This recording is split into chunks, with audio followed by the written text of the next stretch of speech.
सबसे पहले हमारे साथ जुड़ रहे हैं doctor Mathew Varghese, public health expert हैं। डॉक्टर मैथ्यू वर्गीज, बहुत बहुत धन्यवाद आपका हमारे साथ शामिल होने के लिए। एक ऐसे समय हम आपसे बात कर रहे हैं जब पूरे हिंदुस्तान में एक तरह से त्राही त्राही है, पैनिक भी बहुत है, आंकड़े भी बहुत बड़े हैं और इस बीच जो खबरें दवाओं को और इलाज को लेकर आ रही हैं उसमें देख रहे हैं कि बहुत ज्यादा कंफ्यूजन भी है। तभी प्रधानमंत्री ने भी आज कहा है कि डॉक्टर्स को ऑनलाइन कंसल्ट भी करना चाहिए, दूसरे छोटे दूर दराज के शहरों में जो डॉक्टर हैं उनसे, कि एक कोई लाइन ऑफ ट्रीटमेंट हो। क्या अब तक कुछ इस तरह का प्रोटोकॉल बन पाया है? क्या लाइन ऑफ ट्रीटमेंट फॉलो हो रही है? क्योंकि रेमडेसिविर जैसी दवाओं की ब्लैक मार्केटिंग हो रही है, लेकिन डॉक्टर्स ये भी कह रहे हैं कि इसकी जरूरत, ये लाइफ सेविंग ड्रग नहीं है। तो बड़ा असमंजस है, आप इस पर कुछ सफाई दें, हमें बताएं कि आखिर क्या है सीन, तस्वीर अभी। बहुत बहुत धन्यवाद मेरे को इस शो में बुलाने के लिए।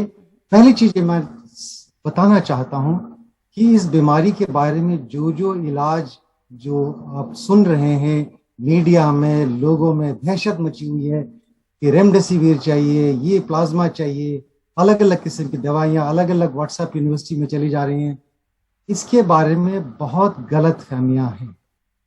और ये गलत फहमियां इसलिए है कि जो लोग ये बताते हैं और जो सुनते हैं उनको समझ नहीं है वायरस और वायरल डिजीज के बीमारी के साइंस के बारे में।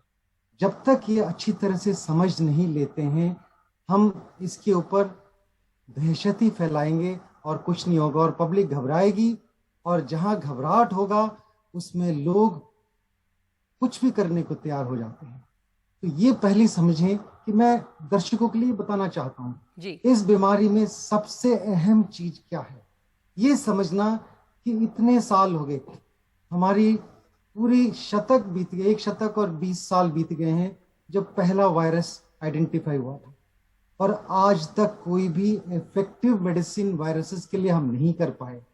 इसलिए नहीं कर पाए क्योंकि वायरसेस हमारे शरीर के कोशिकाओं का अंग बन जाता है, और इसलिए अगर वायरस को नष्ट करना है तो कोशिका को भी नष्ट करना पड़ता है, या उस वायरस को हमारे शरीर में घुसने से पहले ही एंटीबॉडीज हमारे शरीर के जो प्राकृतिक हैं वो उनको रोकें।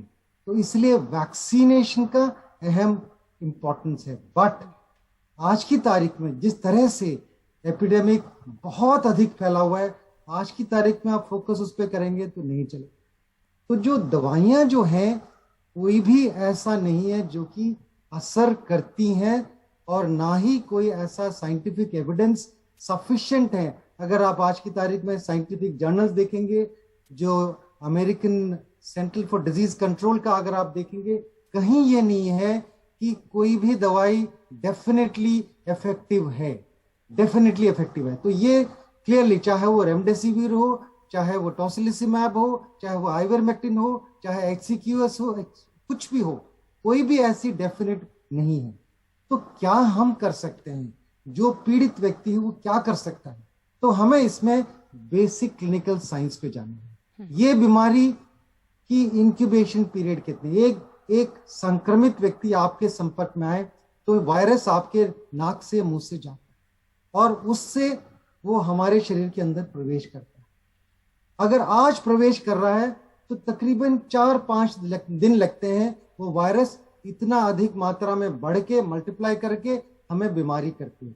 तो पहले 4-5-6 दिन जब तक हमारे शरीर में है जी। वो हमारे शरीर में हो सकता है कि कोई भी लक्षण प्रकट ना करें, लेकिन चौथे 5वें दिन हमें लक्षण प्रकट कर सकता है। क्या होता है शुरू में? थोड़ा सा जुकाम, थोड़ा सा नजला, थोड़ी सी खराश, थोड़ा सा बुखार, हल्का बुखार। तो ये जो पहले 4-5 दिन के जो लक्षण है वो वायरस के हमारे संक्रमण हमारे शरीर में होने की वजह से, ये फेज ठीक है। लेकिन यही सारी गलती हुई थी। इसके बाद का जो फेज है, जो 7, 8, 9, 10 दिन में जो होता है, 8, 9, 10 दिन में जो होता है, यानी कि शुरू के 4-5 दिन वायरस की वजह से जो हमारे शरीर में संक्रमण होता है, 4-5-6 दिन में हमें लक्षण होते हैं कुछ। लेकिन इसके बाद 8, 9, 10 दिन में जो लक्षण होते हैं वायरस की वजह से नहीं है। हमारा शरीर एंटीबॉडी क्रिएट करके उस वायरस को खत्म करने के लिए एंटीबॉडीज क्रिएट करता है, लेकिन ये एंटीबॉडीज जो वायरस को रिकॉग्नाइज करने के लिए, वायरस को पहचानने के लिए बनी हुई है, वही एंटीबॉडी हमारे शरीर की कोशिकाओं को ही अटैक करती है। ये वही बात हुई, हम हमारे दुश्मन से लड़ने के बजाय हमारे ऊपर ही लड़ाई कर रहे हैं जी। तो इसमें क्या होता है, हमारे जो लंग्स में, खास तौर पे जो लंग्स की जो कोशिकाएं हैं, जहां की जो धमनियां हैं, वहां पे अटैक करके उनमें खून जमने लगता है। हमारे जीवित व्यक्ति में साधारणतः कभी खून जमता नहीं है, लेकिन इस वायरस में जो एंटीबॉडीज हमारे शरीर में बनती है, हमारी धमनियों में खून जमने लगता है।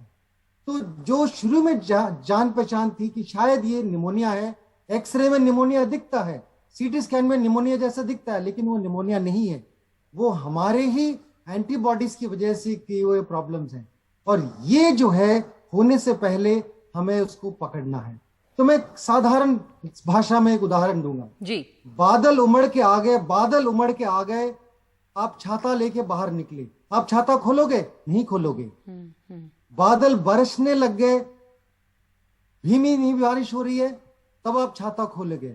लेकिन अगर आंधी हो जाए तो छाता नहीं काम चलेगा, आप शेल्टर ढूंढोगे। यही होता है बीमारी में।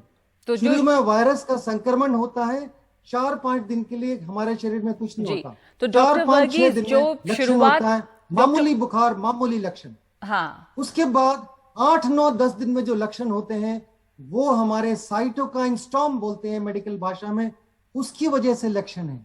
तो डॉक्टर वर्गीस, यहाँ पर एक मिनट थोड़ी सी और क्लैरिफिकेशन चाह रही हूँ। आपने बहुत अच्छे से इस बात को समझाया कि शुरुआत में जब बादल आ रहे हैं, हल्की बारिश हो रही है, तो आप छाता खोलें। तो जो वो शुरुआत के 3-4 दिन हैं, उसमें क्या उसमें भी असमंजस है कि थोड़ी सी खराश, थोड़ा सा नज़ला, कोई भी कुछ भी, तो क्या कोई किया भी जाए? ऐसी दवाई नहीं है, कोई भी ऐसी दवाई नहीं है एक्सेप्ट फॉर वैक्सीनेशन, जो कि आप उसके पहले से बचा सकते हैं, और कोई तरीका नहीं आपके पास। आज की तारीख में कोई तरीका नहीं है। तो फिर जो लोग 7th-8th डे में चले जाते हैं, वो उनकी अपनी इम्यूनिटी पर ही निर्भर है कि वो उस वायरस से किस प्रकार लड़ पाए। बिल्कुल, अपनी इम्यूनिटी उसके ऊपर, और वैक्सीनेटेड है या नहीं उसके ऊपर, या पर डॉक्टर मैथ्यू वर्गीस, यहाँ पे बहुत वैक्सीनेशन जो अब शुरू हुई, उसमें भी देखा गया कि बहुत सारे लोग जो दोनों डोज वैक्सीन का ले चुके हैं, उसके बाद भी वो उन्हें कोविड तो हुआ ही, कहा जाता है कि शायद गंभीर रूप से नहीं हो, लेकिन उसमें भी गंभीर रूप से भी हुआ। जी, ये समझने की जरूरत, जिन जिनको वैक्सीनेशन हुआ है उनमें जहां तक देखा है हमने, ज्यादातर मामूली बीमारी हुई है। बहुत ऐसा खतरनाक खौफनाक बीमारी नहीं हुई है जिनको वेंटिलेटर पे और डेथ की सामना करना पड़े, ऐसा नहीं हुआ है।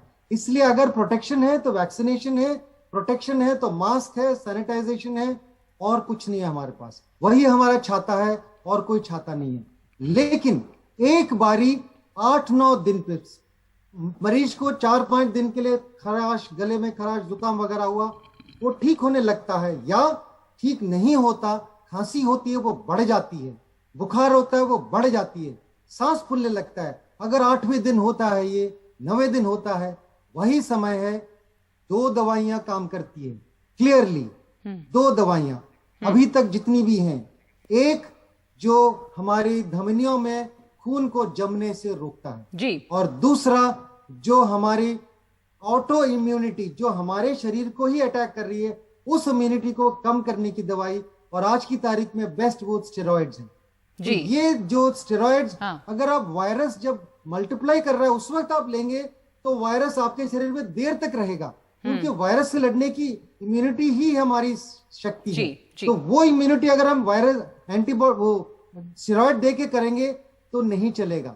हमें टाइमिंग बहुत महत्वपूर्ण मैसेज, सबसे अहम जो मैं मैसेज देना चाहूंगा, इस बीमारी में टाइमिंग देखिएगा, किस वक्त आप क्या कर रहे हैं। आप संक्रमित हैं, पहला लक्षण देखिए कब आया, क्या आया, तारीख नोट करिएगा। उसके बाद आप देखिएगा 4 दिन के बाद भी आपको लक्षण लग रहे हैं, 4 दिन के बाद आपको तेज बुखार हो रहा है, 4 दिन के बाद आपको सांस फूलने लगता है। और सबसे बड़ी गलती लोग यह कर रहे हैं कि पल्स ऑक्स लेके घर पे बैठे रहते हैं। मैं साधारण भाषा में बोलता हूं, लोगों ने सुना होगा मेरी एक ही किडनी है, काम चल रही है। ऐसे ही हमारा एक ही फेफड़ा है, तो भी हमारी 100% सैचुरेशन रह सकती है, यानी कि हमारे शरीर में इतनी स्पेयर कैपेसिटी है कि हम एक फेफड़े से भी, एक से कम फेफड़े से भी हम काम चला सकते हैं 100% सैचुरेशन के साथ। यही गलती होती है जब आपका सैचुरेशन ड्रॉप करता होता है। आमतौर पे वो संक्रमण के 15वें दिन होता है या हमारा पहले लक्षण के 10वें दिन के आसपास होता है। 14वें दिन, 15वें दिन या 8वें 9वें दिन जो पहला सिम्टम है वो इसलिए क्योंकि संक्रमण आमतौर पे पता नहीं होता कब हुआ, कहां से, अरे हमें पता ही नहीं है। आज इससे पड़े हुए लोगों किसी को पता नहीं कहां से हुआ है। तो पहला लक्षण जरूरी है, वहां से आप कैलकुलेट करिएगा। 4-5 दिन के बाद भी आपको लक्षण हो रहा है, कुछ भी दिक्कत हो रहा है, सांस फूलने लगता है, आप सीढ़ी चढ़ते हैं, ऊपर तक पहुंचते हैं, हांफने लगते हो, आप सैचुरेशन देखोगे आपकी 100% सैचुरेशन नजर आएगी। तो पल्स ऑक्स लेके आप बैठोगे तो नहीं चलेगा। आपको देखना है कि आपको सांस फूल रहा है नहीं, खांसी ज्यादा है या नहीं, या आपको बुखार तेज है या नहीं। अगर ये 3 चीजों हैं, डॉक्टर से संपर्क करेगा, अपने आप मत लीजिएगा। संपर्क करके 2 दवाइयां अहम दवाई है, रेमडेसिविर का जितना भी एविडेंस है, इनसफिशिएंट एविडेंस है, सीडीसी अटलांटा का भी गाइडलाइन है, लेटेस्ट अप्रैल का गाइडलाइन भी है, एफडीए अप्रूव्ड जरूर है, लेकिन वो क्या करता है, माइल्ड डिजीज, मॉडरेट डिजीज में कोई रोल नहीं है। जी